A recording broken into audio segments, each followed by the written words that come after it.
Hi, this is Stacey Hyde with Envision Financial Planning, and I'm back for another episode of Better Financial Health in 15 minutes or less. And today I would like to talk about passwords. I know that they are the bane of everyone's existence. You have to have unique, secure, every site has its own requirements. But I want to talk a little bit about why that's so important and some ways that it might be easier.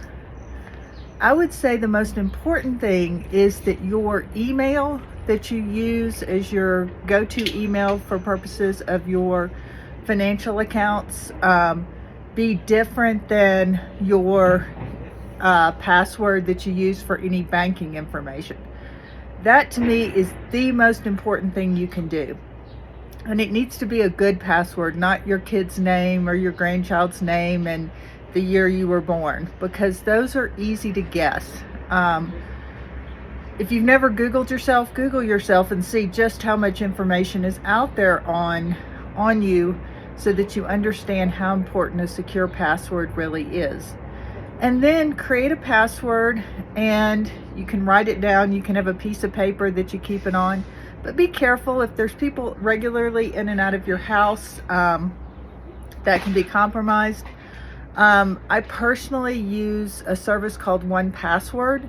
The reason I like that is we have a family plan, and it allows me to keep my personal passwords separate from those that I may want to share with other members of my family, say my husband. So we have a shared vault that has all of our passwords for subscriptions, for our bank accounts, for automation devices that we use around our home, like cameras and such. And then we have one that's shared more broadly with our entire family. Pretty much, as you can guess, that's the Netflix password, Hulu password, that sort of thing that we're sharing with all of our family.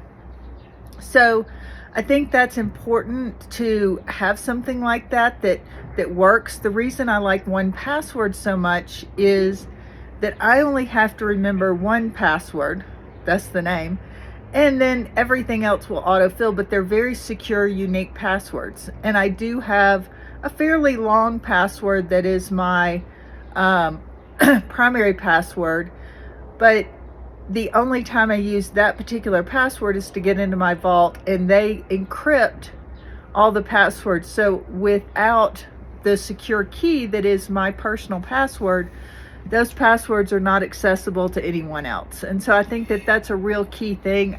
If you've been listening to the podcast for a while, you know that I have recommended online savings accounts, and sometimes people are very worried about that. And I would tell you that you really shouldn't be unless you are not careful with your passwords. And while two-factor authentication, meaning that you have to use an authenticator app or get a text to put in a code to log in, while that can seem annoying, it really is designed to help keep your account safe. So don't turn that off if given the option. I would definitely always leave on two-factor authentication. And the password manager is a great way to keep track of that.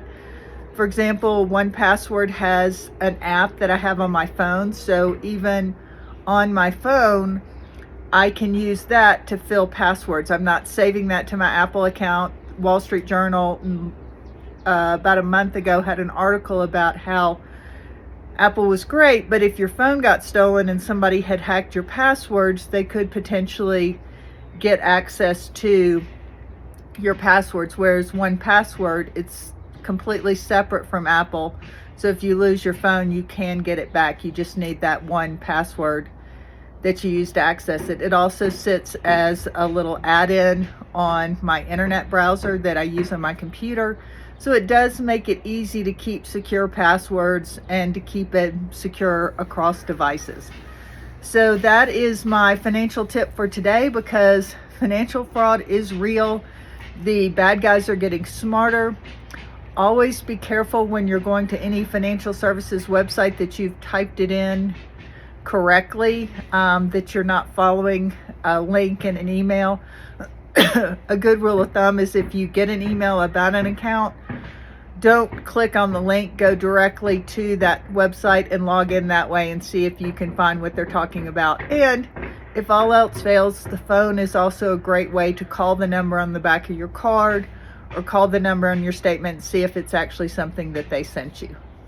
So thanks for tuning in. This has been another episode of Better Financial Health in 15 minutes or less.